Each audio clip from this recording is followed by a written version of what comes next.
สินาวเลยบ่แม่สิบุญแล้วโอ้สุดๆเลยตัวแมงสิกินแล้วนี่นะ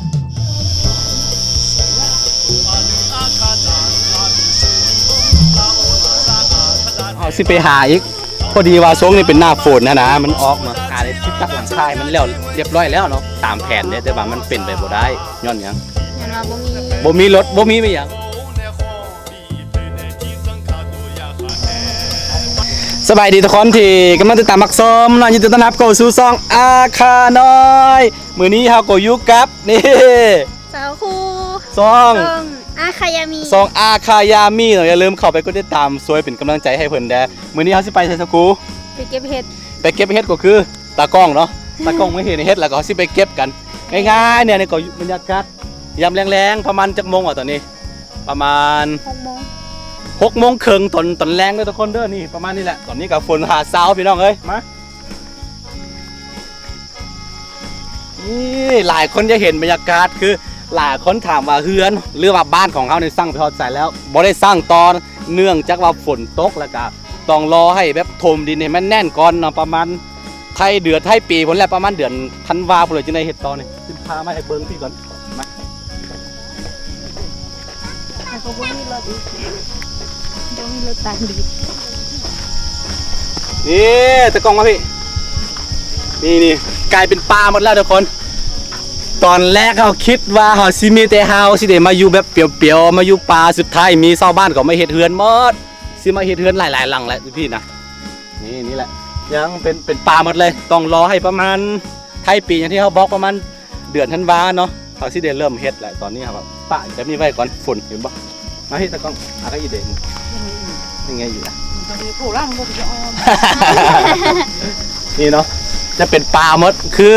เนื่องจากว่าเฮายกพื้นสูงนะขึ้นเฮาบ่ยกพื้นสูงแบบนี้เฮาค่อยย่านไปว่าสูงส่วนหลายจะเป็นอยู่บ้านนอกบ้านนาจะนี่จะเป็นดินแดงเด้เวลาฝนตกมาลำบากเนาะมันเปื้อนแห้งพี่น้องก็เลยว่ายกพื้นสูงไว้แล้วก็ต้องได้ถมดินได้หลายเม็ดก้อนเข้าไป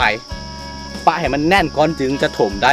จึงเงินจะเฮ็ดบ้านได้นะโอเคเฮาปะอย่างนี้ไว้ รถ เนาะ ทำดีก่อนต้องดิดก็ยังบ่มี รถถมดินยังบ่มีบ่ยังจะว่าบ้านนอกเนาะบ่มีรถแมคโครนะบ่มีรถจกเนาะบ่มีรถฟอร์ดมีหยังก็เลยว่าได้ป้าแบบนี้ไว้ไทยปีเจอกันเนาะตอนแรกตามแผนที่วางไว้ว่าประมาณเดือนไทยเดือนสิงหาหรือว่านี่แหละไทยเดือนสิงหาเนี่ยสิตัดหลังคายมันแล้วเรียบร้อยแล้วเนาะตามแผนเนี่ยแต่ว่ามันเป็นไปบ่ได้ย้อนหยัง ยันว่าบ่มี บ่มีรถบ่มีไปหยังบ่มีเออ บ่มีรถจก บ่มีรถจกบ่มีรถแบ็คโฮมีหยังถมดินมีหยังนะก็เลยว่าทิ้งไว้ไทยเดือนไทยปีเจอกันเนาะช่วงนี้เฮ็ดบ่ได้หน้าฝนรถเอา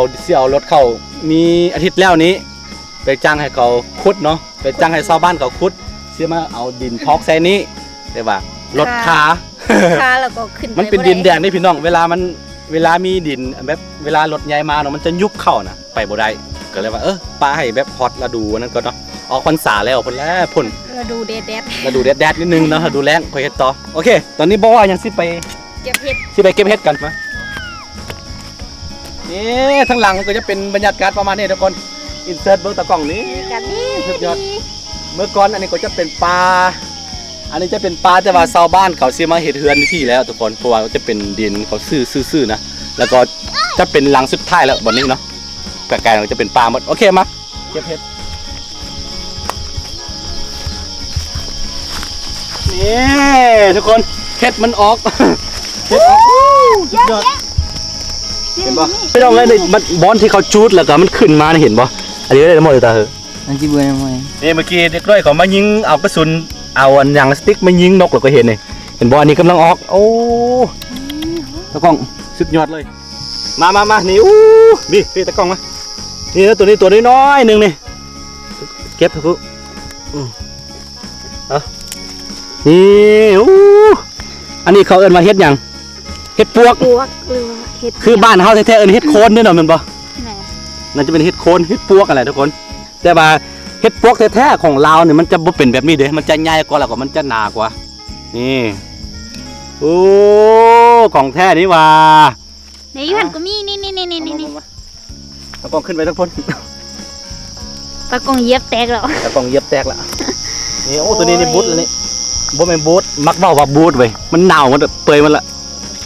นี่ พี่ลืม โอ้พี่น้องอาหารใกล้ๆบ้านหนึงฝนตกแล้วมันจะออกแบบนี้แหละเอาเห็นมื้อวันพอดีเนาะนี่มันอันนั้นพุ่นแล้วนี่โอ้ของแท้นี่ว่าเห็ดปวกเด้อพี่น้องเด้อนี่คือชาวบ้านเขามาถางไว้เผื่อว่าสิเห็ดบ้านนะแต่ว่าเนื่องจากว่าหน้าฝนเขาก็เลยบ่มาเห็ดอู้ใหญ่สุดตัวนี้ ใหญ่สุดๆเลย เห็นไหม กำลังสินาวเลยเบิ่งไหมสิบุญแล้ว โอ้สุดๆเลย ตัวแมงสิกินแล้วนี่นะ ทำไมเห็ดลึกอะโอ้ยาวหดอันนี้นะโอ้ยนี่โอ้หลายสุดๆพี่น้องเลยนี่บรรยากาศแรงๆวิธีหาอาหารอยู่บ้านนอกบ้านนากับซิประมาณนี่แหละส่วนหลายก็จะพึ่งพาธรรมชาติแบบนี้เนาะส่วนหลายก็ไม่ค่อยได้ซื้อกับมันบ่มีตลาดให้ซื้อนะพี่น้องลำบากเลยนึงต้องได้เข้าไปเมืองโอ้ของแท้เด้ออาคาภาษาอาคาเอิญเนี่ย อาฮูจ้า โอ้ สาขาอื่นอาฮูจ้า อาหุมจาภาษาอาคาวันละคำเฮ็ดเอิญว่าอาหุมเนาะ แม่นแหละแต่ว่ามันจะมีหลายชนิดนะเห็ดก็ เมื่อก่อนก็เคยลงน้ำเสาคูคิดว่า เลยมีคลิปอันนึงอันนี้ไม่เห็ดอาจจะอาฮูนี่อาฮูจ้านี่ ทำจะนี่ มันมี2ชนิดได้เห็ดจะนี่ก็ ชนิดหนึ่งก็จะขาว แม่นแหละ ๆอันนี้เขาเอิญว่าเฮ็ดพวกแดง แม่นมันจะออก เฮ็ด แดง โคน ๆ เฮ็ดโคนนี่แหละพี่น้อง อาฮูจ้านี่ ไอ้นี่โอ้เต็มพอได้กินเฮ้ยพี่ก็มีอันหนึงนี่หมดแล้วสิซอกไปเรื่อยๆเอาปลาที่ปุ๊บ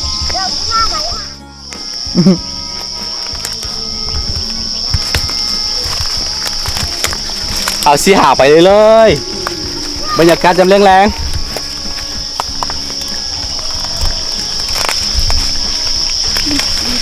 เมื่อก่อนอันนี้จะเป็นป่าเด้อแต่ว่าชาวบ้านเขามาซื้อดินสิมาเฮ็ดบ้านหั่นนะทีแรกคิดว่าเขาสิเฮ็ดสิเลี้ยงนกสิเลี้ยงสัตว์มันอย่างนี้ความฝันเนี่ยสุดท้ายมันเป็นบ้านคนหมด บ่แม่นป่าแล้วก็ฝากนั่นก็จะเป็นบ้านเด้อหมู่บ้านทุกคนเนาะหมู่บ้านจะตั้งหมู่บ้านค่อยมันจะตั้งตามแบบภูนะตามเขาแบบนี้เนาะมันจะเป็นบ้านคน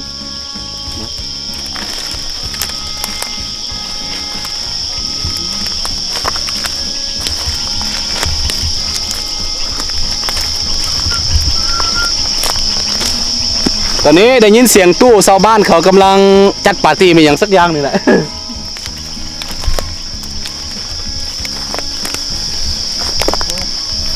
มีเล็กยังไง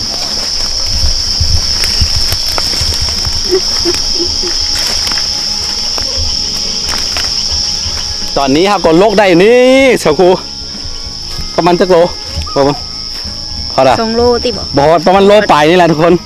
นี่เนาะเขาสิไปหาอีกพอดีว่าช่วงนี้เป็นหน้าฝนนะมันออกเนาะ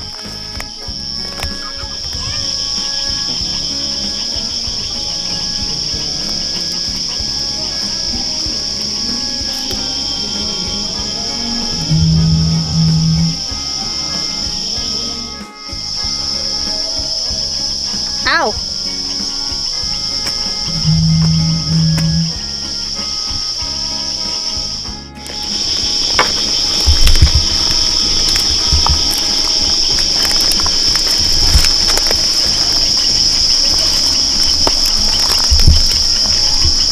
เดี๋ยวมันจะกิน ยอดตัวอ้น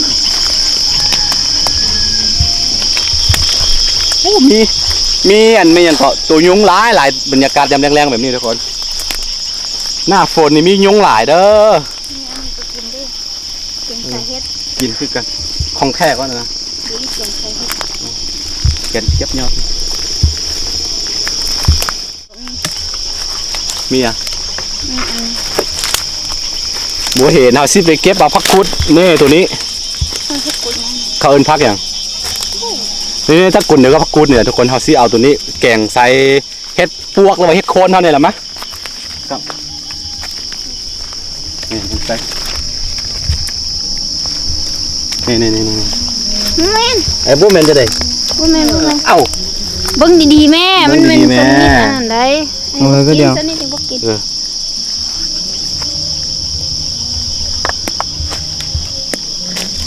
นี่ดับเป็ดดังควง ตักกระลัง ดับเป็ดดังนี่แกงแซ่บ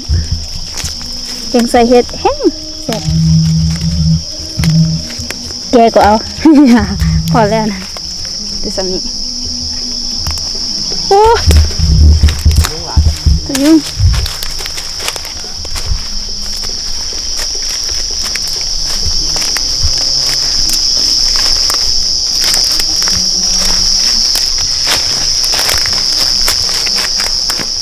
หลังจากที่เฮามาเก็บเฮ็ดได้ประมาณ30นาทีอยู่หลังบ้านเฮานี่แหละใกล้ๆนึงครับก่อนนี้ได้อาหารของค่ำคืนนี้เดี๋ยวสิเฮ็ดเมนูหยังกินสักครู่ แกงกิน แกงใส่ผัก แก กู ง ด ใส่ผักอันนี้แล้วก็ใส่ผักใบ ผักบวบ ผักบวบแล้วก็มี แล้วก็ พะละ พละมีหลายๆอย่างเนาะโอเคทุกคนถ้าใครมักคลิปแบบบ้านๆก็อย่าลืมเนาะกดไลค์กดติดตามซองอาค่าน้อยเนาะเพื่อบ่ได้พลาดวิดีโอใหม่ๆเวลาค่อยลงเนาะเดี๋ยวเจอกันในคลิปหน้าสำหรับคลิปนี้ไปก่อนพี่น้องสบายดีตุ่ยุงหลายพดคันหมดไป บ๊ายบายมีใคร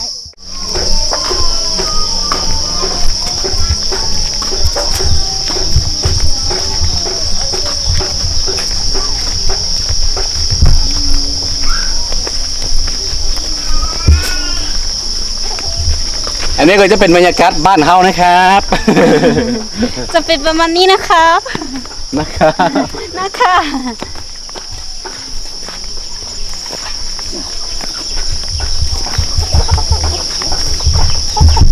บรรยากาศตะเวนตกดินแล้วก็เป็นการสัญญาณเตือนบ่งบอกว่าพวกนกพวกหนูเป็ดไก่กำลังจะเข้านอนนี่แหละวิถีชีวิตของเฮาก็สิประมาณนี้บ่ต้องคือที่จริงคนเฮาเนี่ยบ่ได้โหยหาเป็นหยังมากมายเนาะเพียงแต่ว่าต้องการสถานที่แห่งหนึ่งที่แบบสงบแล้วก็เฮ็ดให้เฮามีความสุขทุกวัน แค่นี้แหละคนเฮาเนาะบ่ต้องการมีหยังมากมายทุกคน